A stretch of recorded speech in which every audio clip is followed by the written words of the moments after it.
সব সময় চায়না এবং বাংলাদেশের সামরিক এই সম্পর্কের সবচেয়ে বড় বাধা হয়ে দাঁড়িয়েছিল কিন্তু ভারত।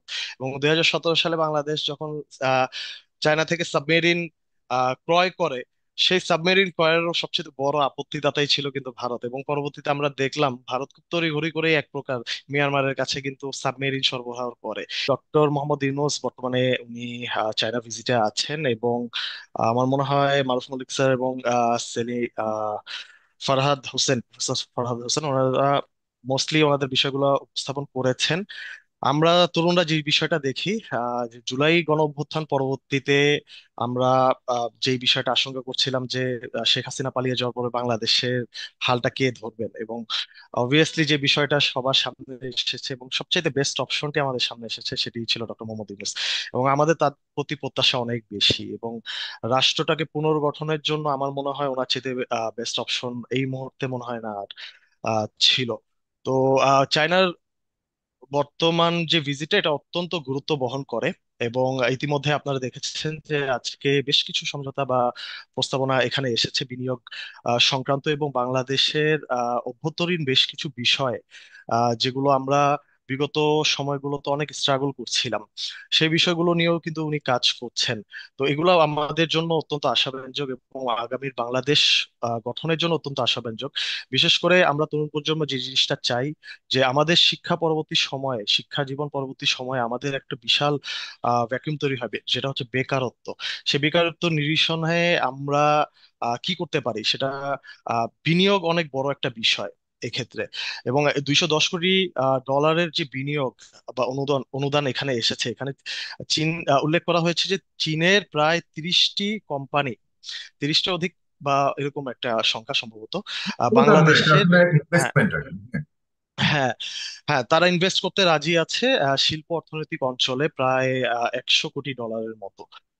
তো এটি হুম। অবশ্যই আমাদের জন্য আশাজনক, যেহেতু তারুণ্যের একটা উচ্ছ্বাস চলছে, এবং আমরাও চাই যে বিদেশি বিনিয়োগগুলো আসুক, এবং বায়োল্যাটারাল এই বিষয়গুলো যদি আমাদের বাংলাদেশ এবং চায়নার মতো অর্থনৈতিক সমৃদ্ধ দেশগুলো আমরা গঠন করতে পারি এবং কোলাবোরেশন করতে পারি, সেখানে আমরা মনে হয় যে ওভার পপুলেটেড এবং ছোট দেশ হিসেবে আমরাই মনে হয় বেশি বেনিফিটেড হব। এই জায়গাটা আহ, আহ, আহ, অবশ্যই আমাদের জন্য অত্যন্ত পজিটিভ সাইন। একই সাথে যে বিষয়টা এখানে উল্লেখ আসছে, প্রথম আলোতে এটা আসছে যে প্রধান উপদেষ্টার বেসরকারি খাতকে বাংলাদেশের উৎপাদন শিল্পে বিনিয়োগ করতে আহ্বান জানানো হয়।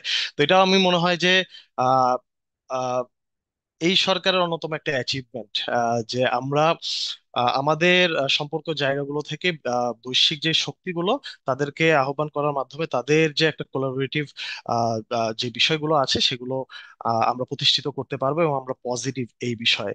একই সাথে বেশ কিছু বিষয় এখানে উঠে এসেছে, যে তিস্তা নিয়ে আমাদের একটা বড় সমস্যা উত্তরবঙ্গে, আপনারা জানেন যে ওই অঞ্চলের কুড়িগ্রাম, জামালপুর এই অঞ্চলের মানুষগুলো তিস্তা প্রকল্পটা নিয়ে অনেক বেশি আশা আকাঙ্ক্ষায় তারা বুক বেঁধেছিল। এবং 5ই আগস্ট পরবর্তীতে তিস্তা পারে কিন্তু একটি বড় মহাসমাবেশ হয়েছিল, আমরা দেখেছিলাম। তো আহ তিস্তার যে প্রকল্পটা এটা কিন্তু চীনই নিয়ে আসে। চীনের এই প্রকল্পটা নিয়েও আমরা দেখেছি যে প্রতিবেশী দেশ ভারতের এক প্রকারের, আমি আমার মতে এটা ষড়যন্ত্রই বলবো। এবং এই প্রকল্প নিয়ে অনেক ধরনের ষড়যন্ত্রই হয়েছে ভারত থেকে, বাট এটাও একটা আশাজনক বিষয় যে তিস্তা ব্যবস্থাপনায় মানে সহায়তা চেয়েছেন প্রধান উপদেষ্টা চীনের কাছে যে প্রকল্পটি আছে, এবং একটা সাস্টেইনেবল মডেল আমরা চাচ্ছি। এবং এখানে স্পেসিফিকলি উল্লেখ করা হয়েছে যে 50 বছরে পানি ব্যবস্থাপনার মাস্টার প্ল্যান আমরা চাওয়া হয়েছে চীনের কাছ থেকে। এবং আমার মনে হয় যে চীন যেভাবে করে তার নদীগুলো শাসন করে, বা চীন যেভাবে করে তার নদী ব্যবস্থাপনাটাকে গড়ে তুলেছে, সেখানে শুধুমাত্র তিস্তা না, তিস্তা আহ, যদি আমরা প্রকল্পটা বাস্তবায়ন করতে পারি এরকম একটা সাস্টেইনেবল মডেলে, যে 50 বছর যেটা আমাদের কাছ থেকে আহ্বান করা হয়েছে, অর্ধ শত বছর। তো সেক্ষেত্রে আমার মনে হয় যে ওই এলাকাগুলোর ইকোনমিক্যাল যে চরিত্র সেটা পুরোপুরি বদলে যাবে, ওই এলাকার মানুষের ভাগ্যই বদলে যাবে। তো সেটাও একটা বড় বিষয় হয়ে দাঁড়াবে। একই সাথে আমাদের নদী ব্যবস্থাপনার যে বেহাল দশা, আমরা দেখি যে ঢাকার চারপাশে যে নদীগুলো আছে, যে বুড়িগঙ্গা, শীতলক্ষ্যা, এই নদীগুলো কিন্তু আমাদের একেবারে খুবই বেহাল দশায়।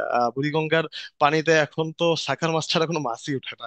তো সেক্ষেত্রে এই নদীগুলোর না, প্রাণ এই নদীগুলো ফিরিয়ে আনার জন্য। দখলদারিত্বের কারণে এগুলি অবস্থা, এগুলো নিয়েও আমরা কাজ করব। হুম। মোটামুটি একটা পথে এগুচ্ছে, মানে হলো একটা জি। আহ আরেকটা আহ, বিষয় আমি অ্যাড করে দিতে চাই, এটা আমি মানে মিস করে গেলাম, যে ডক্টর ইউনূস এখানে কিন্তু আহ, আমাদের যে রোহিঙ্গা প্রত্যাবর্তনের যে একটা ইস্যু ছিল, এখানে আপনি দেখেছেন যে জাতিসংঘের মহাসচিব এসেছেন। আমরা খুব আহ, আহ, আহ, আশায় বুক বেঁধেছি যে মানে রোহিঙ্গা ইস্যুটা আমাদের দুটা জন্য জায়গাতে খুব একটা বড় গুরুত্বপূর্ণ, বিষয়। দুটা জায়গাতে কিন্তু উনি টাচ করে হুম। ফেলেছেন, রিচ করে ফেলেছেন ডক্টর জি। মোহাম্মদ ইউনূস।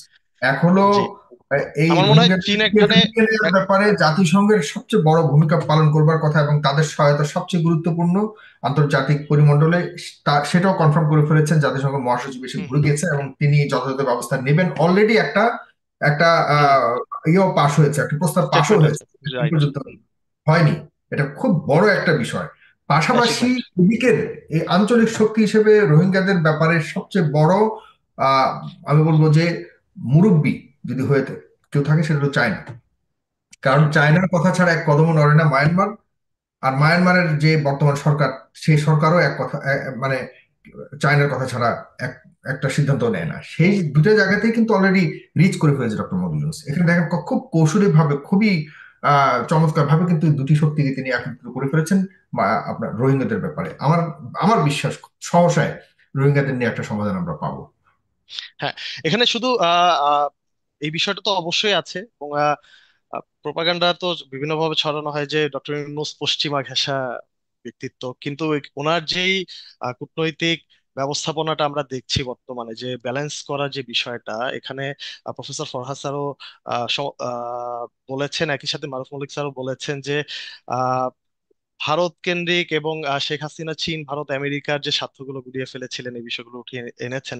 তো আমার মনে হয় যে এই জায়গাটা একটা এক্সপার্টিজ লেভেলের কাজ কিন্তু ডক্টর ইউনূস স্যার উনি করছেন, এবং আমাদের বিশ্বাস যে উনি এটা সফলভাবে করে নিয়ে আসতে পারবেন। একই সাথে সামরিক যেই বিষয়গুলো, মানে সামরিক যে বিনিময় যে বিষয়গুলো বাংলাদেশ এবং চায়নার ঐতিহাসিকগতভাবে ছিল, সেটাও আমি মনে করি যে আরো বেশি বৃদ্ধি পাবে যদি আমরা এই অর্থনৈতিক বিষয়গুলোকে সুন্দরভাবে বাস্তবায়ন করতে পারি। একই সাথে আঞ্চলিক যে বিষয়গুলো আমাদের প্রতিবেশীদের সাথে রয়েছে, বিশেষ করে মিয়ানমারের সাথে আমাদের এই রোহিঙ্গা ইস্যুগুলো, সেই জায়গাগুলো তো আমি মনে করব যে সামরিক কোলাবোরেশনটা অনেক ভালো হবে বাংলাদেশের সাথে চায়নার। এবং আপনারা দেখেছেন যে সব সময় চায়না এবং বাংলাদেশের সামরিক এই সম্পর্কের সবচেয়ে বড় বাধা হয়ে দাঁড়িয়েছিল কিন্তু ভারত। এবং 2017 সালে বাংলাদেশ যখন আহ চায়না থেকে সাবমেরিন ক্রয় করে, সেই সাবমেরিন ক্রয়েরও সবচেয়ে বড় আপত্তিদাতাই ছিল কিন্তু ভারত। এবং পরবর্তীতে আমরা দেখলাম ভারত খুব তড়িঘড়ি করে এক প্রকার মিয়ানমারের কাছে কিন্তু সাবমেরিন সরবরাহ করে। এটা কি ধরনের বন্ধুত্বপূর্ণ সম্পর্ক আমরা সেটা বুঝতে পারি, এবং আমরা অনুভব করতে পারি যে আমাদেরকে ডিস্টেবিলাইজড করার জন্য ভারত হেন হেন কোনো প্রচেষ্টা নাই যেটা সে করবে না, এবং হুম। সেটারই একটা প্রমাণ কিন্তু ওই সময়টা তারা রেখেছিল।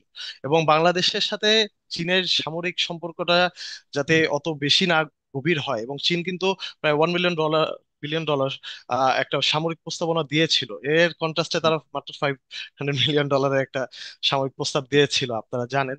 এবং সেটাও তাদের কাছ থেকেই কিনতে হবে। সবকিছুতে তাদের একটা আধিপত্যমূলক আচরণ, রাইট, রাইট, সবকিছুতে কন্ডিশনাল তারা। করেছেন।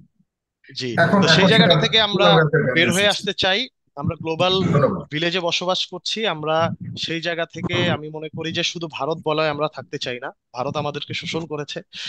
সেক্ষেত্রে আমি মনে করি যে পারস্পরিক সম্পর্ক বৃদ্ধির মাধ্যমে আমরা শুধুমাত্র যে ভারত আত্মকেন্দ্রিকতা সেটা সেখান থেকেও না, এবং আমরা একই সাথে কোনো একটা বিশেষ দেশের প্রতিও আমরা যে ঝুঁকে পড়বো সেই বিষয়গুলো যাতে না থাকে। আমি মনে করি যে এই বিষয়টাতে ডক্টর ইউনূসের এই সফরটা অত্যন্ত গুরুত্ব বহন করে। ধন্যবাদ আপনাকে, অনেক ধন্যবাদ। প্রিয় দর্শক, আপনারা কি প্রিয় দর্শক, আপনাদের মতামত খুব গুরুত্বপূর্ণ, আপনারা জানাবেন কমেন্ট বক্সে আপনাদের মতামত জানাবেন।